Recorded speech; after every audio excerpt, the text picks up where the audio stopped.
In this video, I'd like to introduce you to functions of several variables. Now, in the previous chapter, we discussed vector functions. And vector functions took one variable as an input and gave you several variables as an output, right? Because a vector would have 2 or 3 or more components to it, and each component is an output variable. So one variable in, several variables out. Now we want to turn that around. We want to take several variables in and give one variable out.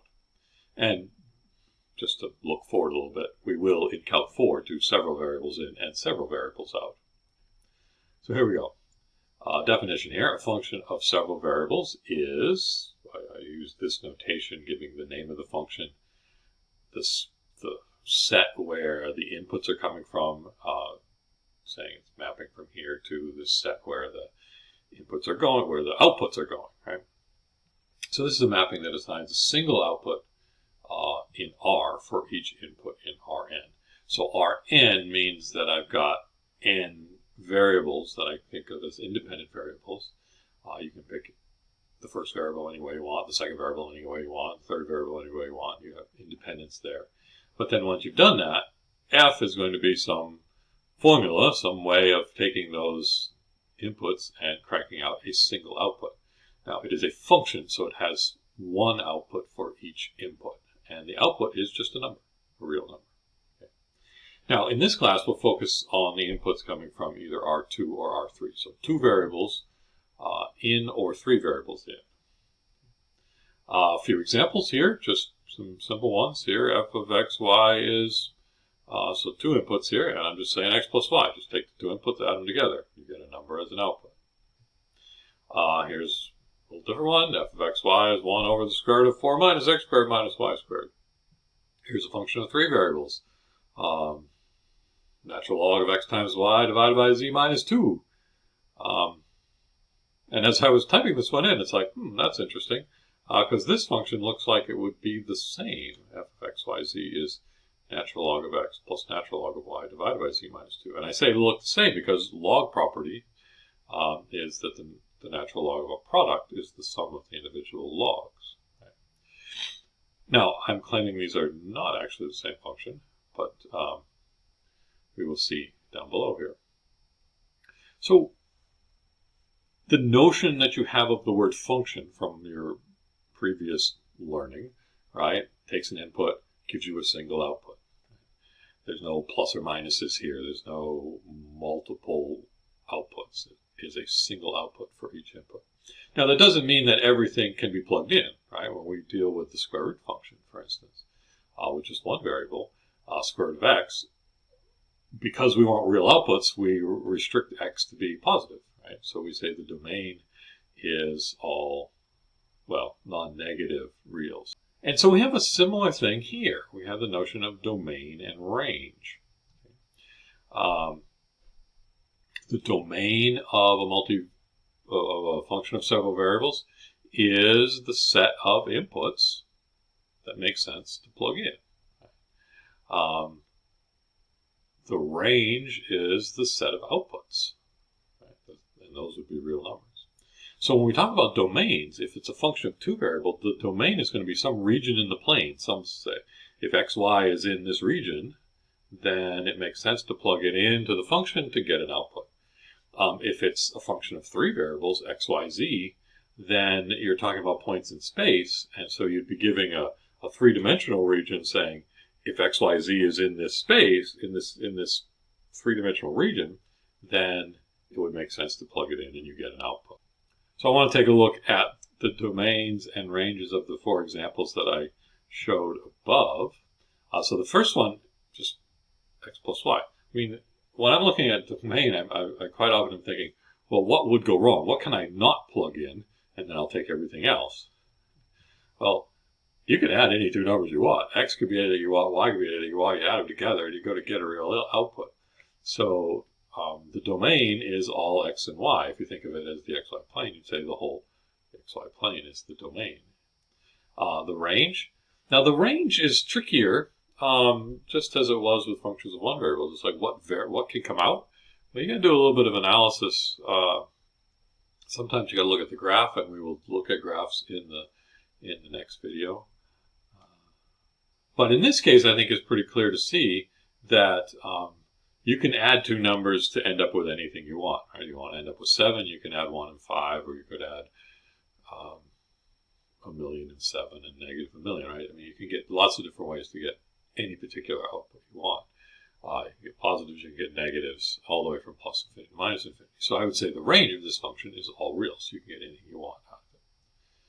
Now, this next one, which I had formatted incorrectly here, but this next one, there's some issues going on here, because one, I'm trying to divide by something, and I'm not allowed to divide by 0.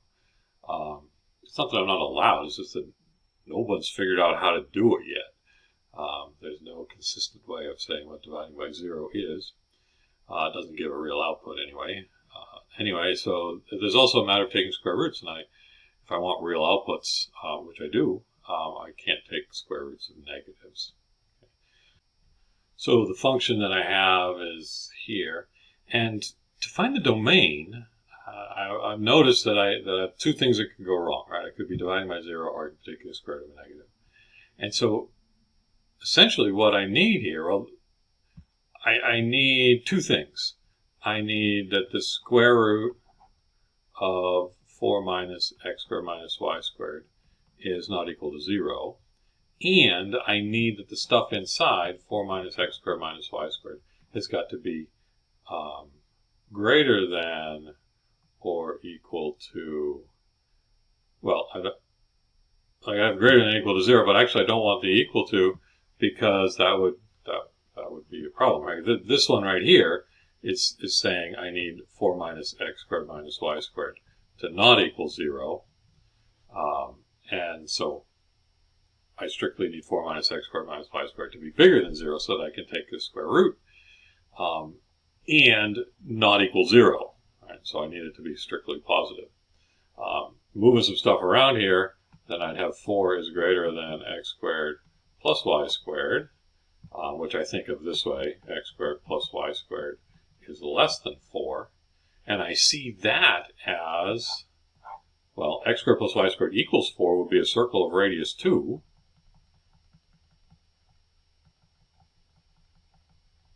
And what I want is everything inside. Right? X squared plus y squared equals 1 would be a circle of radius 1, and that's certainly less than 4.